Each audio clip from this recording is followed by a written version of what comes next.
Hello প্রিয় বন্ধুরা, কিভাবে গ্রামের পাহাড়ি মানুষজন একেবারে প্রাকৃতিক উপায়ে চকলেট তৈরি করে, তাও আবার কোনো কেমিক্যাল ছাড়াই। শুনলেই অবাক লাগছে, তাই না? সবচেয়ে আগে আমরা নিই কিছু টাটকা গম, একদম সোনার মতো ঝকঝকে। সেগুলো সারা রাত পানিতে ভিজিয়ে রাখি, যেন ভেতরের শক্তি জেগে ওঠে।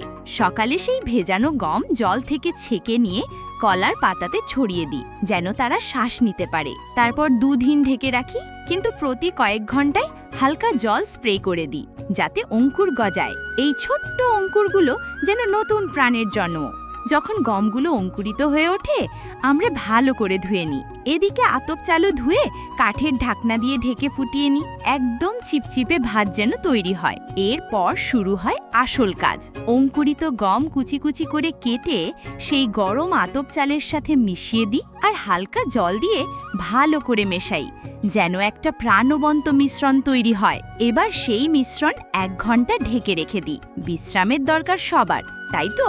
তারপর একে ছেঁকে নিই পাতলা ছাঁকনি দিয়ে। বাকি অংশটুকু আবার ন্যাকড়া দিয়ে চিপে চিপে বের করি ঘন রস। একে আমরা বলি চকলেটের প্রাণ। এই ঘন রস কড়াইতে ঢেলে দিয়ে অল্প আঁচে ধীরে ধীরে ফোটাতে থাকি, যতক্ষণ না তা গাঢ় গুড়ের মতো হয়ে যায়। না ঘন হলে ঠিক চকলেটের মতো হবে না।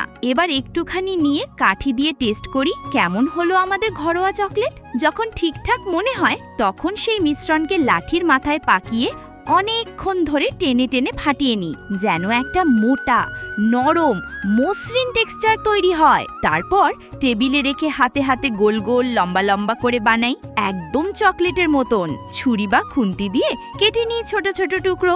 সবশেষে সেগুলো চকলেটের পেপারে মুড়ে নিই ভালোবাসা দিয়ে। ব্যাস তৈরি আমাদের একদম প্রাকৃতিক, কেমিক্যাল ফ্রি, ঘরোয়া পদ্ধতিতে বানানো চকলেট। স্বাদে, গন্ধে, ভালোবাসায় ভরা। আমার ঠাকুমা বলতেন, যে জিনিসে হাতের ছোঁয়া আর মনের ভালোবাসা মেশে, সেটাই হয় আসল খাবার। এই চকলেটও ঠিক তেমনই, গ্রামের প্রকৃতির স্পর্শে তৈরি এক মিষ্টি জাদু।